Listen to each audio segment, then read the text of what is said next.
Shalom, Haverim. Luar biasa, hari yang diberkati. Haleluya. Kita akan sama-sama belajar kebenaran firman Yahweh.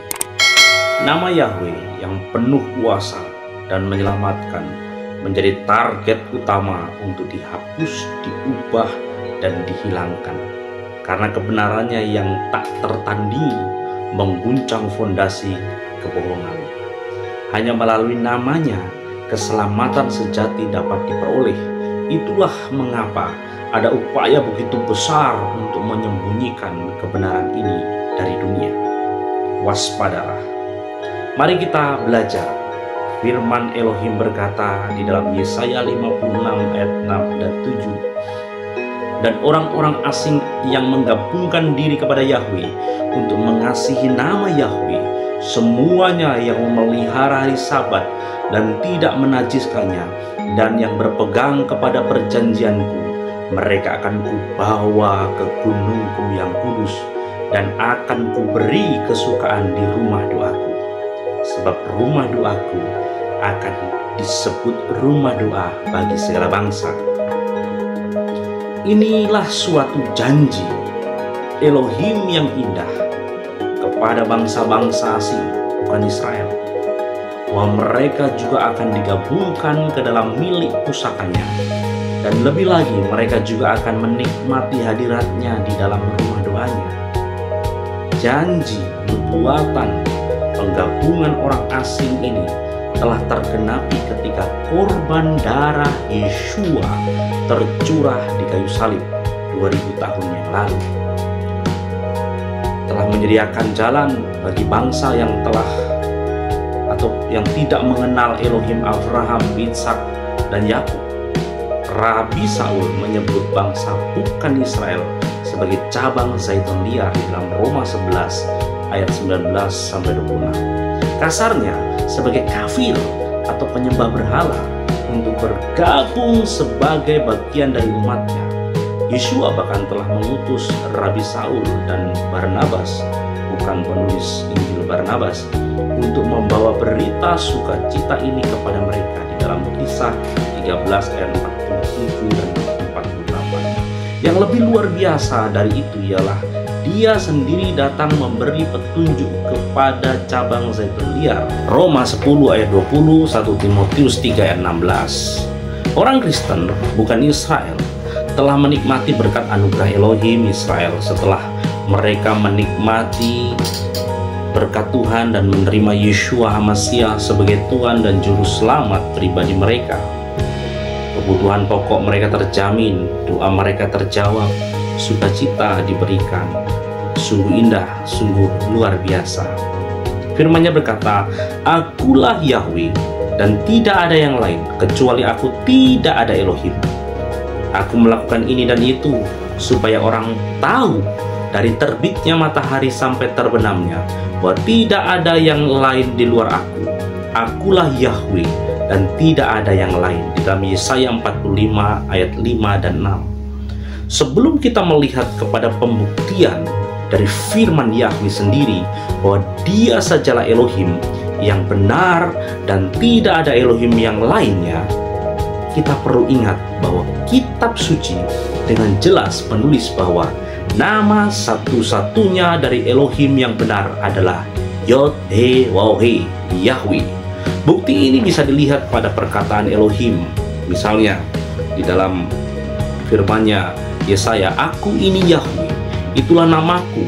Aku tidak akan memberikan kemuliaanku kepada yang lain atau kemasyuranku kepada patung. Yesaya 42 ayat 8. Lalu kemudian Abraham pertama kali memanggil Elohim dengan namanya di dalam Kejadian 12 ayat 8. Ia mengulangi janjinya kepada Abraham, Akulah Yahweh di dalam Kejadian 15 ayat 7. Akulah Elohim yang Maha Kuasa, Kejadian 17 ayat 1. Yahweh memperkenalkan dirinya kepada Ishak.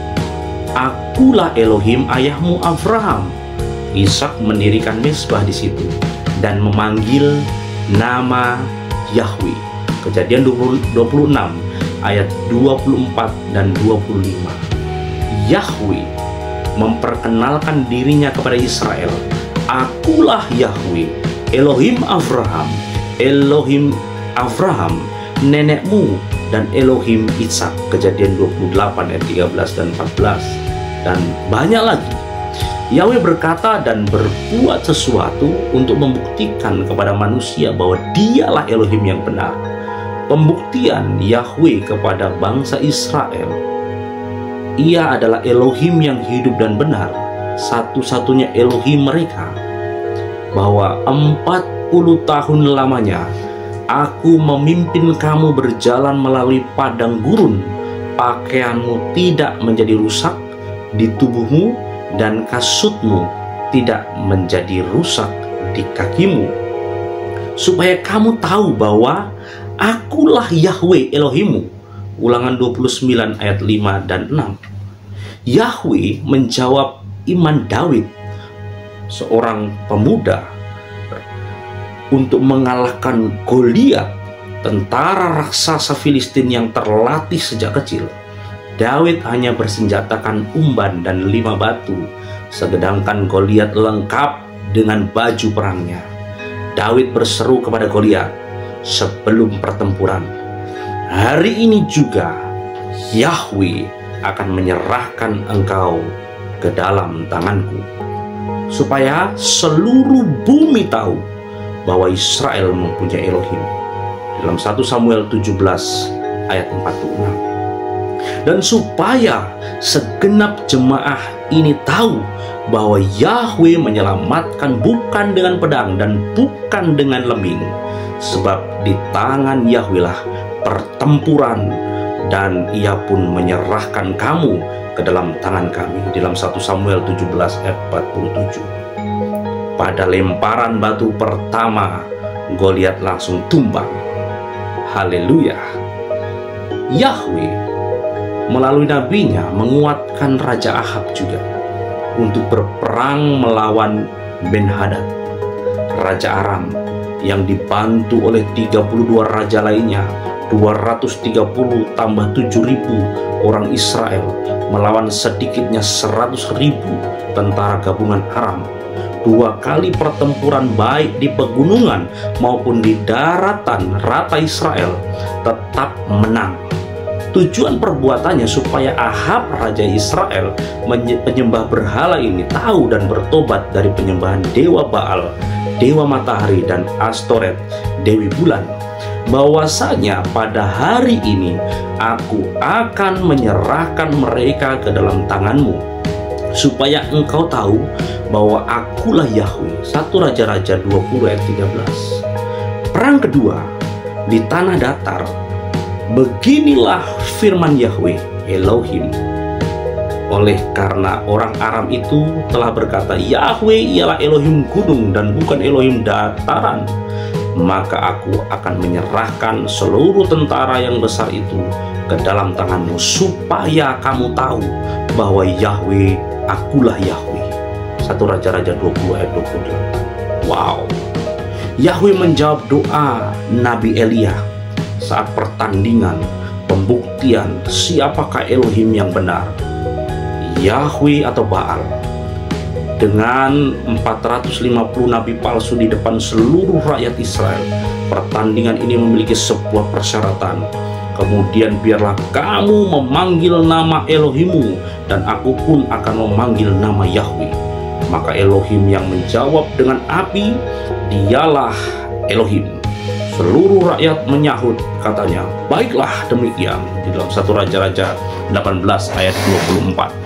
Dari pagi sampai sore 450 nabi Baal memanggil nama Baal, namun api tidak turun dari langit membakar daging persembahan. Sekarang giliran Nabi Elia yang melakukan tindakan radikal, menyuruh beberapa hadirin membasahi kayu api dengan air sebanyak 4 buyung sebanyak 3 kali, total 12 buyung. Bukan saja kayu bakarnya basah, tetapi parit di kaki mezbah daging persembahan itu penuh dengan air. 1 Raja-Raja 18 ayat 30 sampai 35.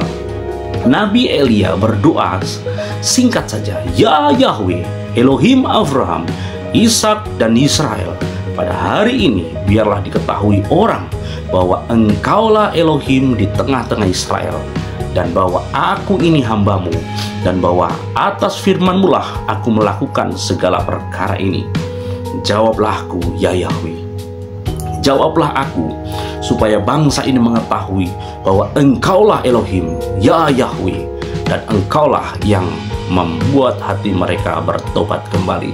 1 Raja-Raja 18 ayat 36 dan 37. Terjadikah sesuatu? Benarkah Yahweh adalah Elohim yang benar? Di ayat ke-38 menjadi pertanyaan ini, menjawab pertanyaan ini. "Lalu turunlah api Yahweh menyambar habis korban bakaran kayu api, batu dan tanah itu. Bahkan air yang dalam parit itu habis dijilatnya." 1 Raja-Raja 18 ayat 38. Ketika rakyat Israel yang telah bertahun-tahun terjebak oleh sistem penyembahan berhala Raja Ahab ini melihat kejadian yang supranatural ini, mereka sujud dan berseru, "Yahweh, dialah Elohim. Yahweh, dialah Elohim." 1 Raja-Raja 18 ayat 39. Ketika Israel berontak kepada Yahweh dan perintahnya, ia memakai nabi-nabinya untuk mengajar Israel mengenal siapa dia. Elohim yang hidup, Elohim yang tidak bisa dipermainkan, sesuai dengan jumlah hari yang kamu mengintai negeri itu, yakni 40 hari, 1 hari dihitung 1 tahun. Jadi 40 tahun lamanya kamu harus menanggung akibat kesalahanmu, supaya kamu tahu rasanya jika aku berbalik daripadamu. Aku Yahweh yang berkata demikian. Bilangan 14 ayat 34 dan 35.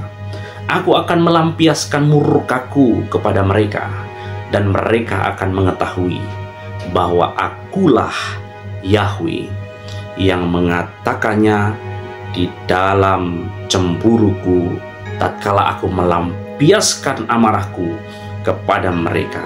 Yeskel pasal 5 ayat 13. Kalimat teguran sejenis juga terdapat di dalam Yeskel 6 ayat 15 sebanyak 16 kali. Hukuman ini telah terjadi melalui Nebukadnezar, Raja Babel. Intinya, jika Yahweh mengatakan sesuatu, ia akan melakukannya supaya orang tahu bahwa ia adalah Elohim yang hidup dan serius serta maha kuasa. Janjinya mengumpulkan orang-orang Israel yang telah terserak ke seluruh dunia untuk kembali ke tanah Israel dan memberkati Sion. Di dalam Yeskel 16 ayat 62 dan 63 adalah janji pemulihan Israel. "Aku akan meneguhkan perjanjianku dengan engkau, dan engkau akan mengetahui bahwa akulah Yahweh." Itulah firman Tuhan. "Dan kamu akan mengetahui bahwa akulah Yahweh pada waktu aku membawa kamu masuk ke tanah Israel, ke negeri yang dengan sumpah telah kujanjikan memberikannya kepada nenek moyangmu." Yeskel 20 ayat 42. "Dan kamu akan mengetahui bahwa akulah Yahweh pada masa aku, oleh karena namaku telah memperlakukan kamu selaras dengan tingkah lakumu yang jahat dan busuk, hai kaum Israel. Demikianlah firman Adonai Yahweh."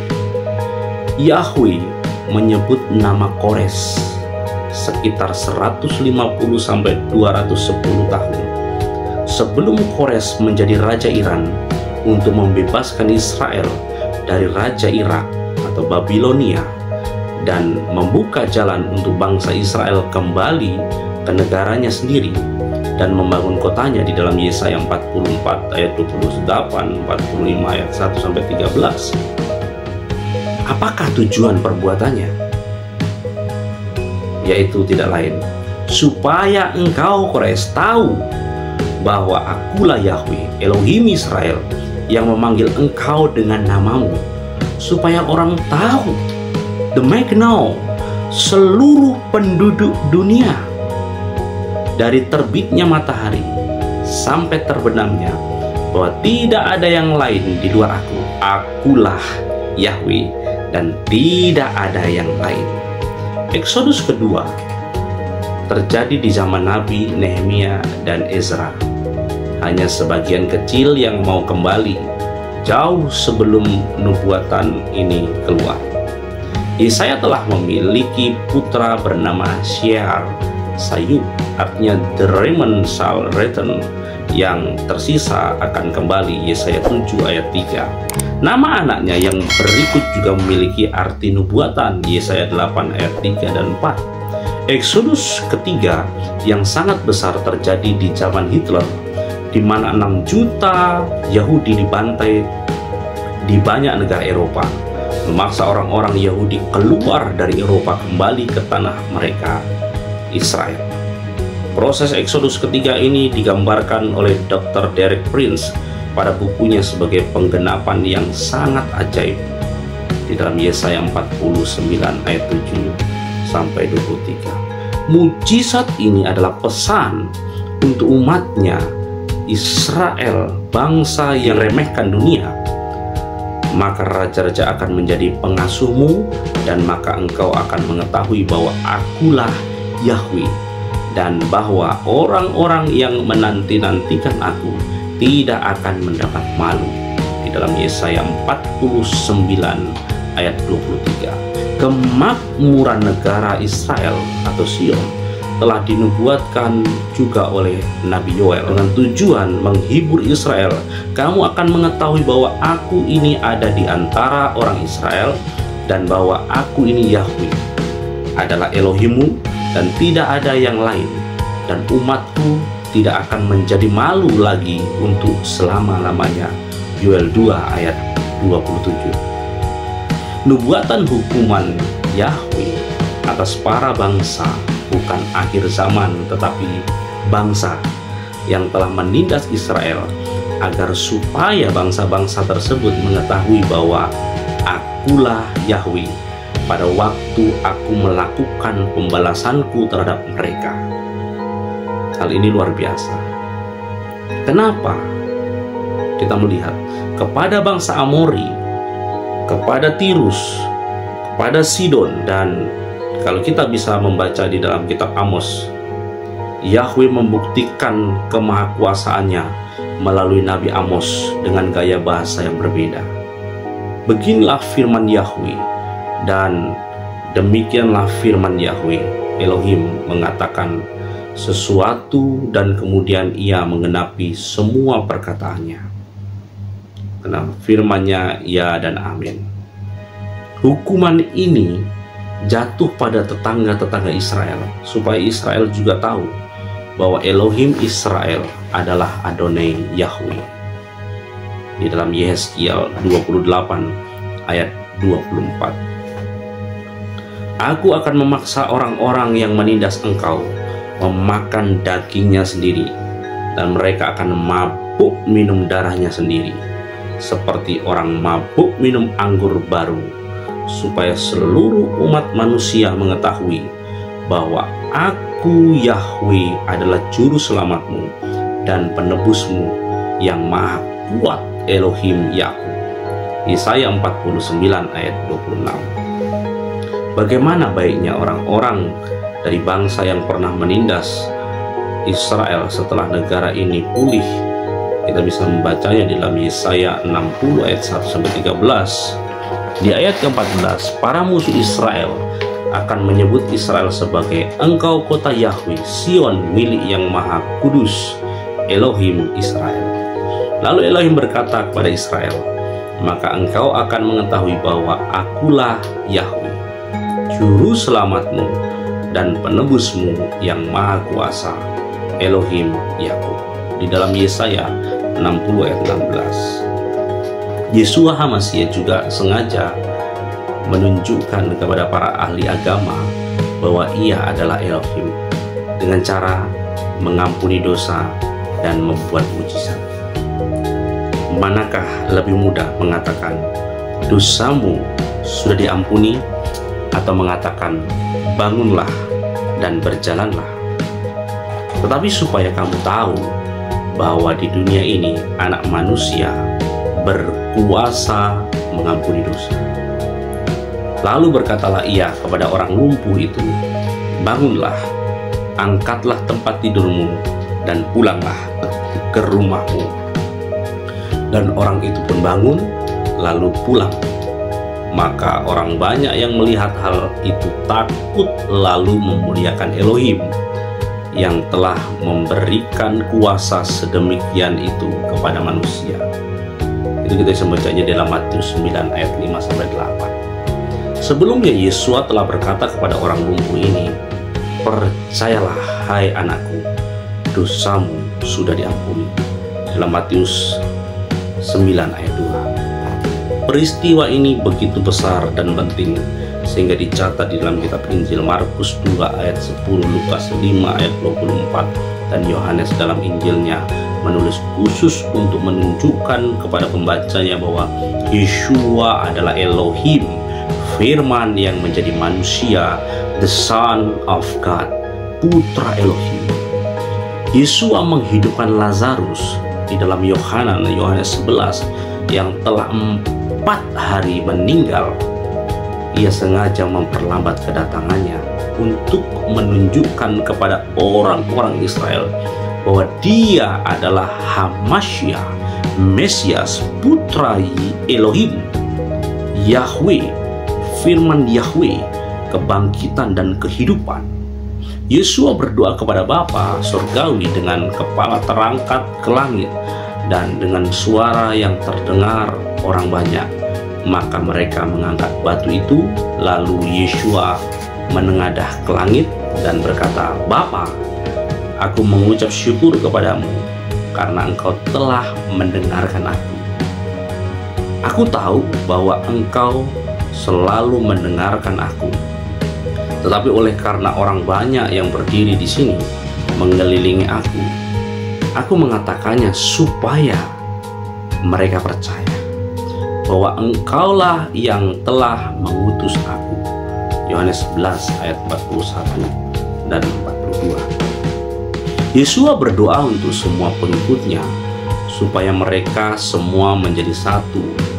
Kalimat tunggal tetapi bermakna jamak seperti kata Ibrani Elohim dan Echad. Sama seperti engkau, ya Bapa, di dalam aku dan aku di dalam engkau, agar mereka juga di dalam kita, supaya dunia percaya bahwa engkaulah yang telah mengutus aku. Yohanes 17 ayat 21. Dan aku telah memberikan kepada mereka kemuliaan yang engkau berikan kepadaku, agar dunia tahu bahwa engkau yang telah mengutus aku, dan bahwa engkau mengasihi mereka, sama seperti engkau mengasihi aku. Di dalam Yohanes 17 ayat 22 dan 23. Dan barang siapa yang berseru kepada nama Yahweh akan diselamatkan, sebab di Gunung Sion dan di Yerusalem akan ada keselamatan, seperti yang telah difirmankan Yahweh. Dan setiap orang yang dipanggil Yahweh akan termasuk orang-orang yang terlepas. Yoel 2 ayat 32. Luar biasa. Bagaimana janji yang indah pada Yoel 2 ayat 32 ini dapat dimiliki umatnya jika namanya sudah hilang? Kata beberapa pengajar palsu dan anti-Israel, yang benar adalah namanya tidak pernah hilang. Tetapi banyak nabi palsu yang telah berusaha untuk membuat nama Elohim yang kudus dan mulia ini dilupakan umatnya. Yahweh melalui Nabi Yeremia telah mengetahui rancangan jahat mereka sekitar 600 tahun sebelum Yesua datang dan memulihkan nama Bapaknya. Perhatikan doa Yesua di akhir pelayanannya yang berkata, Ya Bapa yang adil, memang dunia tidak mengenal Engkau, tetapi aku mengenal Engkau, dan mereka ini tahu bahwa Engkaulah yang telah mengutus aku, dan aku telah memberitahukan namamu kepada mereka, dan aku akan berlanjut memberitahukannya, supaya kasih yang engkau berikan kepadaku ada di dalam mereka dan aku di dalam mereka. Di dalam Yohanes 17 ayat 25 dan 26. Bagi Anda yang tetap belum percaya kepada Yahweh dan Yeshua HaMashiach, putranya yang tunggal, Yeshua memberi nasihat kepada Anda. Jikalau aku tidak melakukan pekerjaan Bapakku, janganlah percaya kepadaku. Tetapi jikalau aku melakukannya dan kamu tidak mau percaya kepadaku, percayalah akan pekerjaan-pekerjaan itu, supaya kamu boleh mengetahui dan mengerti bahwa Bapa di dalam aku dan aku di dalam Bapa.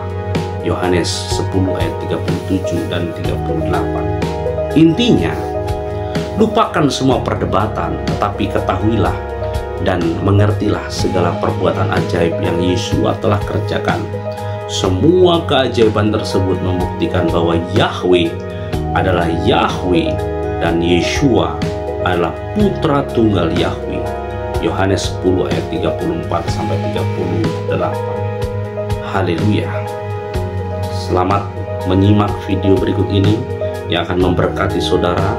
Selamat menyaksikan dan merenungkan bahwa nama Yahweh, nama yang patut dimuliakan dan dipanggil. Haleluya.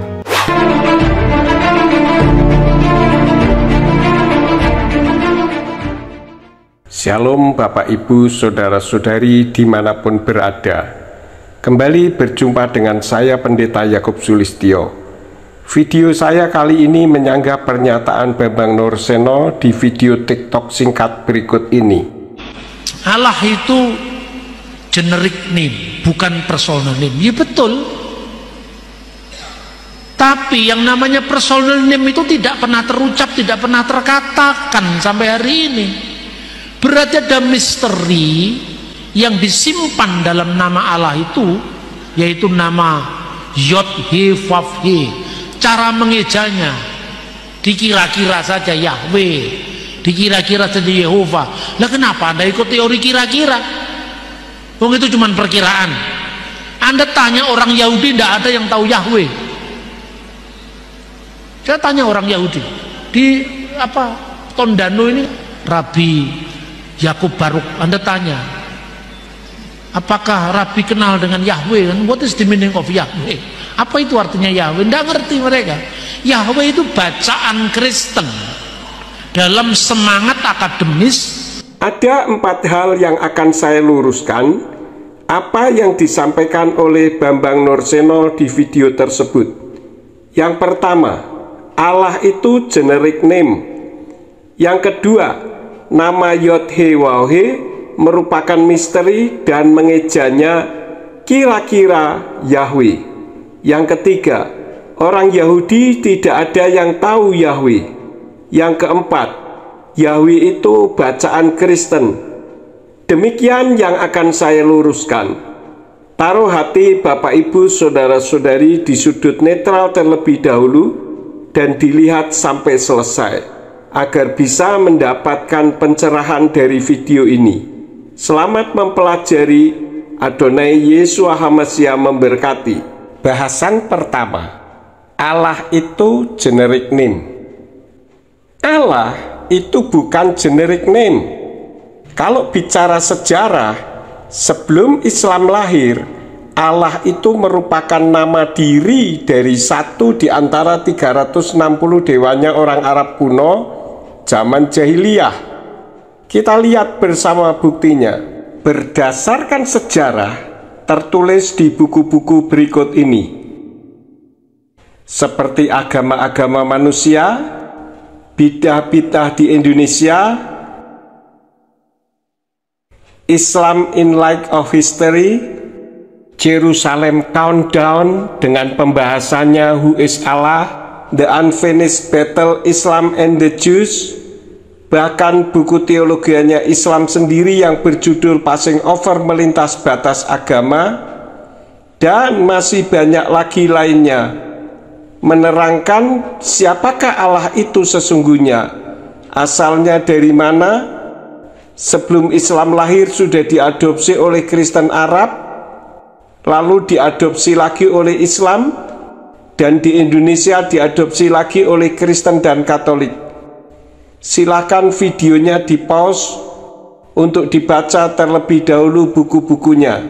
Dalam kitab sucinya Kristen terbitan Yayasan Lembaga Alkitab Indonesia, Allah bisa generic name, bisa personal name. Dalam kitab Kejadian pasal 33 ayat yang ke-20 berbunyi demikian. Ia mendirikan mezbah di situ dan dinamainya itu Allah Israel ialah Allah. Perhatikan kalimat Allah Israel ialah Allah. Menurut tata bahasa Indonesia yang baik, jika Allah itu generic name, artinya ada Allah yang disembah oleh Israel namanya Allah. Jadi Allah sebagai generic name dan sekaligus sebagai personal name atau nama diri. Terjemahan demikian itu rancu, sama seperti kalimat ini. Guru saya ialah guru, kecuali guru saya memang namanya guru, itu lain masalahnya. Nah, yang jadi pertanyaan, jika Allah Israel ialah Allah, kapan dan di mana orang Israel menyembah Allah yang bernama Allah? Bukti lain bahwa Allah itu bukan generic name, Hindu dan Buddha di Indonesia tidak memakai nama Allah sebagai sinonim dari kata Tuhan. Dan lagi, jika Allah itu generic name, kenapa tidak diganti saja dengan generic name yang lain yang tidak bermasalah di Indonesia? Kenapa Allah harus tidak boleh hilang dari kekristenan? Kemudian dengarkan video berikut ini yang membuktikan bahwa Allah itu bukan generic name. Allah in Arabic is not just the title for God. It doesn't mean God, which I'll explain. Allah is a name, and I will prove that using the Quran. There's a clear distinction between the two words ilah and Allah, which brings me to the Shahada, the testimony of faith. La ilaha illa Allah, which literally translates as there is no God or deity but Allah. The way ilah and Allah are spelt in Arabic do look similar, and they sound similar, but are not the same thing. They're not the same word or meaning. When you say La ilaha, ilah means God or gods, but Allah is a name, the name of Muhammad's God. So you're saying there's no God but that one, that precise name, La ilaha illa Allah. Among all the other gods, Allah is the one and the only one according to Islam, according to Muslims, Muhammad. It's like saying there's no friend but Bob, for example. You wouldn't be able to say there's no Bob but friend. Would it make sense for one to say there's no God but Jesus? Yes. But it wouldn't make sense to say there's no Jesus but God. So there's no God but Allah. It doesn't say there's no Allah but God. Muhammad was making a statement, wanting to also deny Christ as God, by making it clear that, look, there's no God but Allah. To further prove this point, I will use the Quran. In the Quran, in Surah 52:43, we read this. So in Surah 52:43, we read, or have they, this is Muhsin Khan's English translation, or have they an ilah, and he puts in parentheses, in brackets, a God other than Allah, glorified be Allah from all that they ascribe as partners to him. So here we see another clear distinction between ilahun and Allahi. And again, Muhsin Khan's English translation just closes the case. So for anyone who speaks the Arabic language, it's obvious that Allah is simply the name of Muhammad's God. When you go to Deuteronomy 18, a passage that Muslims love to claim is speaking of Muhammad, in Deuteronomy 18 we read, "But the prophet who presumes to speak a word in my name, which I have not commanded him to speak, or who speaks in the name of other gods, that prophet shall die. And Muhammad spoke in the name of another God, Allah, which is not the name of God in the Bible. God in the Bible, his name is Yahweh. God specifically gave Moses his name in Exodus chapter 6. You see, anytime we read Lord in all caps, capital L-O-R-D, we read Yahweh in the original Hebrew. Yahweh, which is, again, the true and only name of God. In Exodus chapter 6, we read this. And God spoke to Moses and said to him, I am the Lord. I appeared to Abraham, to Isaac, and to Jacob as God Almighty, but by my name, Lord, I was not known to them. So, but by my name, Yahweh, I was not known to them. The name Yahweh was so sacred that the Jews abbreviated it to the Tetragrammaton four-letter word W-H-Y-H, Yod-He-Wah-He. But to completely change the name of God to a different name like Allah, something Muhammad did, is completely blasphemous. But the confusion for some Arabic-speaking Christians happens with Arabic Bibles, which translate God or Lord as Allah, due to Allah, the word, culturally and even religiously becoming the translation word for God in Arabic, which is incorrect. A proper translation for God in Arabic, in the Arabic Bibles, would be Reb or Ilah, or better yet, just use God's name, Yahweh Elohim. So to conclude this point, whether the name Allah came from some pre-Islamic moon god from Mecca, or it's the Arabic equivalent of the Aramaic Ilah, regardless, it is not the personal name for the God of Israel. And more importantly, it does not even mean God. Allah itu bukan sebutan atau dari Al-Ilah. Kenapa? Karena satu, Allah itu nama Tuhannya umat Islam. Contoh, ketika orang Islam di Arab sembahyang, mereka mengucapkan Allahu Akbar. Begitu juga dengan orang Islam yang ada di Amerika, mereka tetap mengucapkan Allahu Akbar, bukan God Akbar. Kedua, Allah itu bukan dari Al-Ilah dengan menghilangkan alif seperti yang dijelaskan para dosen Islamologi, sehingga tinggallah.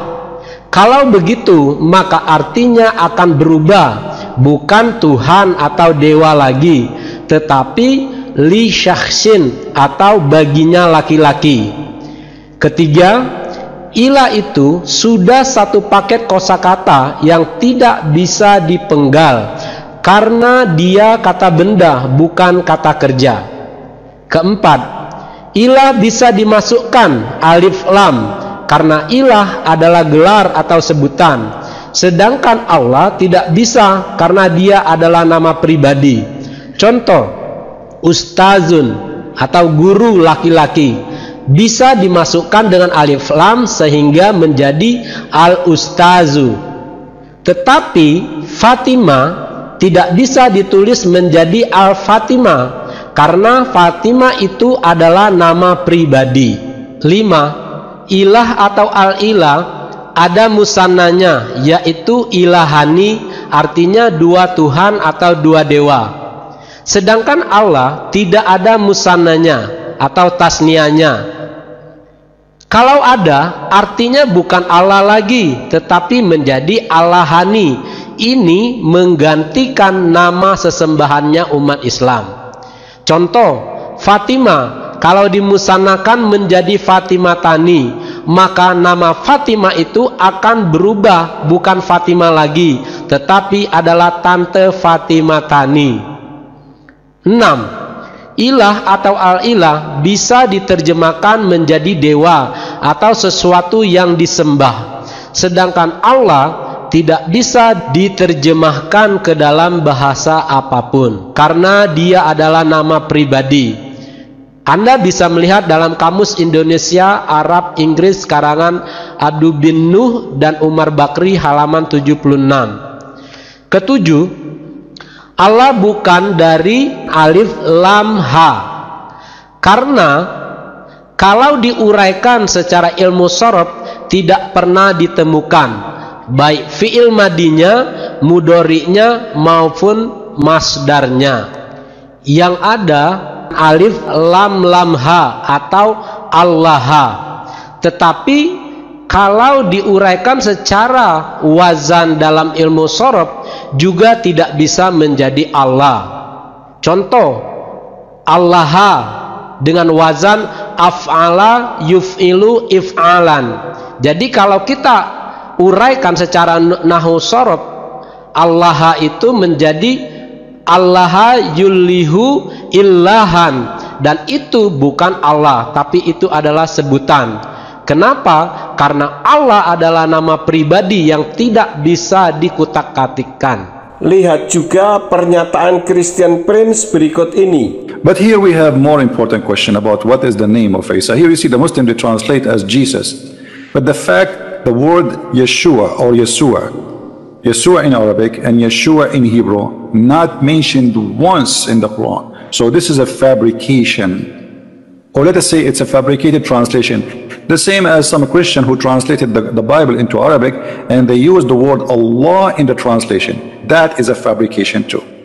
So translation can be full of fabrication, the same as some who translated the Bible and used the word Allah, but in fact this is not Christianity, and Allah has nothing to do with Christianity.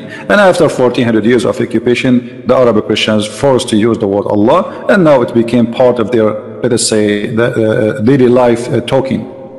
If you go to all Islamic countries where Christians are minority, you will see all of them, they use the word Allah.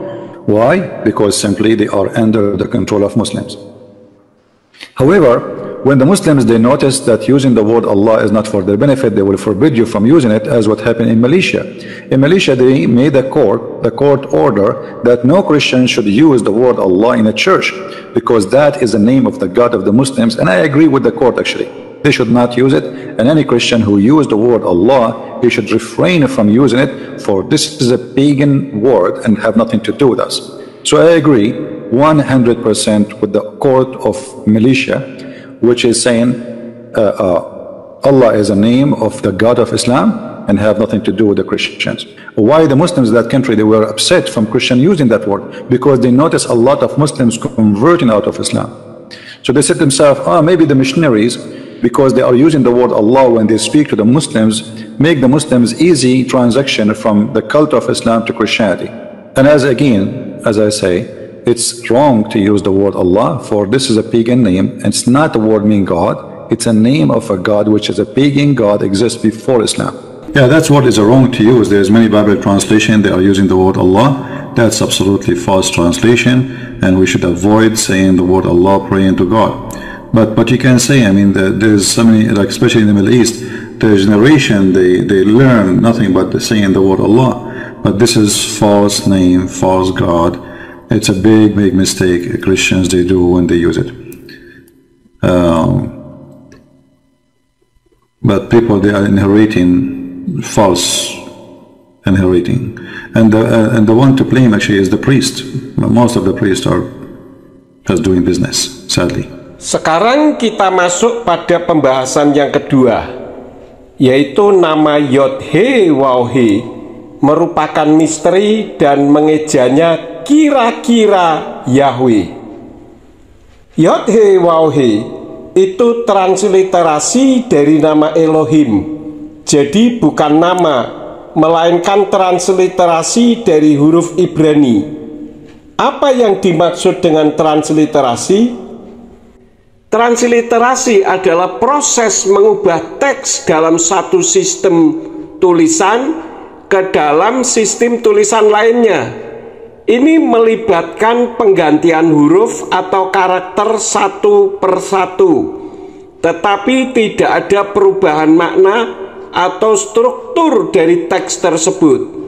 Misalkan ada huruf Ibrani seperti ini. Nah, orang yang tidak belajar Ibrani tidak akan bisa membaca, maka dijadikanlah menjadi huruf Latin, yaitu YHWH, karena dari huruf Ibrani Yod-He Waw-He, dan membacanya Yahweh dengan huruf He yang ditransliterasi H tidak kedengaran. Misalkan ada huruf Mandarin seperti ini, kan orang susah membacanya, maka diubah menjadi huruf Latin Sen, supaya orang bisa membacanya dan artinya Tuhan atau God. Nah, kalau ada huruf Mandarin seperti ini, yang tidak bisa bahasa Mandarin mana bisa membaca, maka perlu ditransliterasi. Nah, setelah ditransliterasi baru kita tahu bahwa itu Yehowa, yang artinya sama dengan Yahweh. Dan Yod-He Waw-He bukan misteri. Jika dibaca atau dibunyikan, bunyinya Yahweh, dan itu bukan teori kira-kira. Bagaimana mengejanya? Dengarkan berikut ini. Kelompok penyembah Yahweh itu ngawur. YHWH itu tidak bisa dibunyikan. Orang Yahudinya sendiri tidak bisa membunyikan. Maka mereka membunyikannya dengan Hashem atau Adonai. YHWH itu bisa berbunyi Yahweh, Yuhu, Yohweh, Yuhwih, Yahwoh, dan sebagainya. Justru kelompok Kristen penyembah Allah yang anti Yahweh yang ngawur. YHWH dikatakan tidak bisa dibunyikan karena tidak bisa membaca huruf Ibrani. Orang Yahudi mengganti YHWH yang berasal dari huruf Ibrani Yod, He, Waw, He itu karena menghormati, bukan tidak bisa membunyikan. Sejak dipulangkan dari pembuangan di Babel oleh Bapak Yahweh, mereka merasa tidak layak untuk memanggil nama Yahweh, sehingga mengganti menjadi Hashem yang berarti nama itu, dan Adonai yang berarti Tuanku. Itu bukan nama, melainkan sebutan, karena tidak ada Tuhan bernama Hashem atau Adonai. Cara mudahnya, huruf Yod-He dibaca Yah. Contohnya, di dalam kitab Mazmur pasal 89 ayat yang ke-9 yang berbunyi, Yahweh Elohei Zevaot mi kamoka chasin Yah wa emunatka sefifotecha. Perhatikanlah huruf Yod dan He. Di situ terbaca Yah. Dan dalam kitab Yesayahu pasal yang ke-38 ayat yang ke-11 yang berbunyi, Amarti lo ere Yah Yah beeret hakayim lo abid Adam ot im yosfei kadel. Perhatikan lagi huruf Yod dan He. Di situ terbaca Yah, bukan Yeh, bukan Yuh, bukan Yih, dan bukan Yoh. Huruf Waw He dibaca W, dengan huruf He akhir tidak kedengaran. Contohnya dalam kitab Keluaran 34 ayat yang ke-14 yang berbunyi, Kilo tistakawe le el akhir ki Yahweh kanasmo el kanahu. Perhatikan huruf Waw dan He. Di situ terbaca W dengan huruf H akhir tidak kedengaran. Jadi Yod He Waw He itu jika dibaca bunyinya Yahweh dengan huruf He di belakang tidak kedengaran. Semua huruf Ibrani memang huruf mati. Seperti Shalom itu dari huruf Ibrani Sin, Lamed, Waw, Mem atau SLWM, dan Haleluya itu dari huruf Ibrani He, Lamed, Lamed, Waw, Yod, He, HLLWYH. Kenapa bisa berbunyi? Haleluya sendiri artinya pujilah Yahweh. Jadi jika mengatakan YHWH tidak berbunyi, itu hanya alasan yang dibuat-buat saja. Masa sudah tahu huruf tidak bisa berbunyi, kok Tuhan menyuruh Mose serta para penulis kitab untuk menulisnya? Bukankah semua yang ditulis itu untuk dibunyikan, bukan untuk dipelototin doang? YHWH itu memang bisa dibunyikan dan bunyinya Yahweh. Jadi bukan teori kira-kira.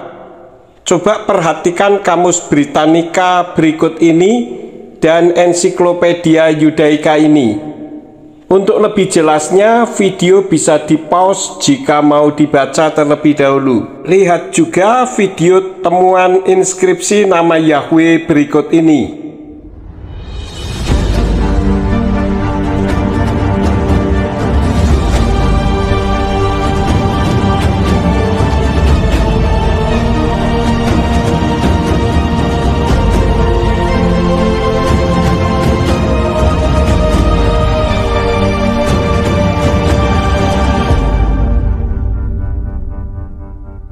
Yeah, I've lived in the Middle East for 25 years actually. I grew up in Saudi Arabia, and I lived there for 13 years. Lived in Israel for 10 years, and then have lived in Jordan for 2 years. And so many years ago, living in Israel, I did a film with Dr. Bryant Wood, and we got to be good friends, and he's the one that inspired me also to go on to study archaeology. So I went and studied archaeology in Jerusalem and got a master's degree in archaeology. Yeah, I spent almost 10 years studying archaeology there and being active in many different digs. And so yeah, I got quite familiar with it, and continue to do work in archaeology as well. Well, there's actually 2 inscriptions that are very significant. They're both located in the country of Sudan.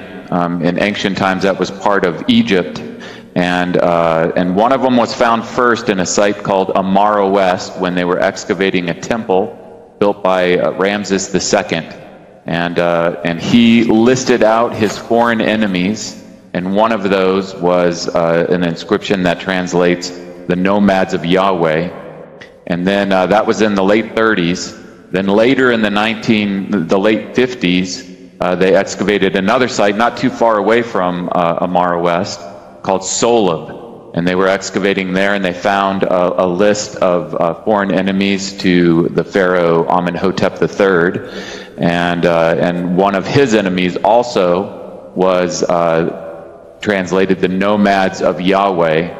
And so this Soleb inscription, and I want to emphasize this, there are many inscriptions that have been found through archaeology that mention the name of the God of Israel, Yahweh. Yes. But this Soleb inscription is very important because it is the oldest inscription that has been found to date mentioning the name of the God of Israel. Well, yeah, there was it was understood to be very important mentioning the name of the God of Israel. However, there never has really been a controversy on what these inscriptions say. That they mention the name Yahweh has, in all of the translations that have been done, they agree that's what it says. Yeah. Where the controversy has been is scholars have been reluctant to attribute who the nomads of Yahweh are in regards to them being Israel. So, these are the Kenites, and these are the Edomites, these are anybody but the Israelites, which is really ridiculous because in the Old Testament, of course, the name Yahweh appears 6,823 times. And so maybe that's the nomads of Yahweh. And the reason why they are reluctant to do that is because it throws a monkey wrench in many theories that are out there.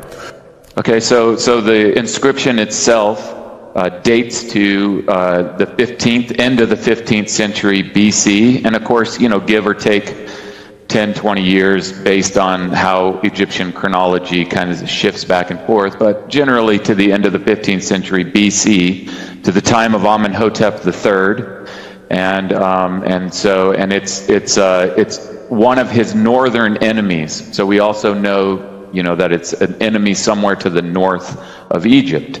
And so, yeah, it's very early. We're talking about the same half century that Moses lived in. We're not talking long after the death of Moses that Amenhotep III put this foreign enemy inscription on his temple. Excellent. So we see a recognition by a foreign power of this particular group of people.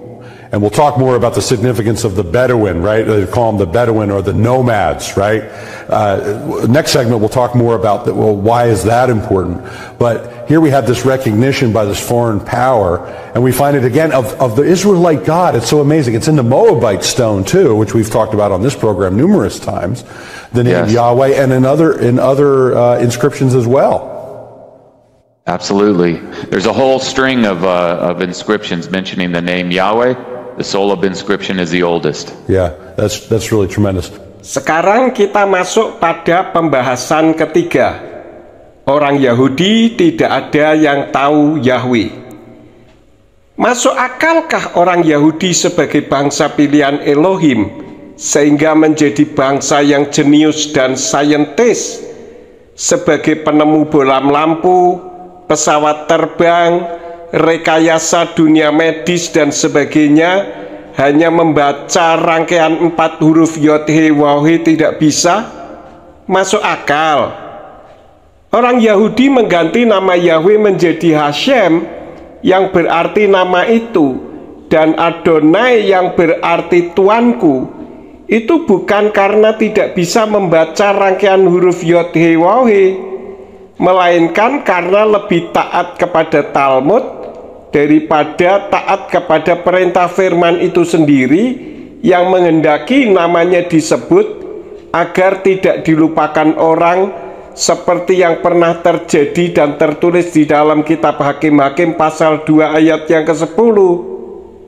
Contoh Talmud misalkan di kitab Berakot Sota 38b, Misnah Tamid pasal 7 ayat 2, Misnah Sota pasal 7 ayat 6, dan lain-lain.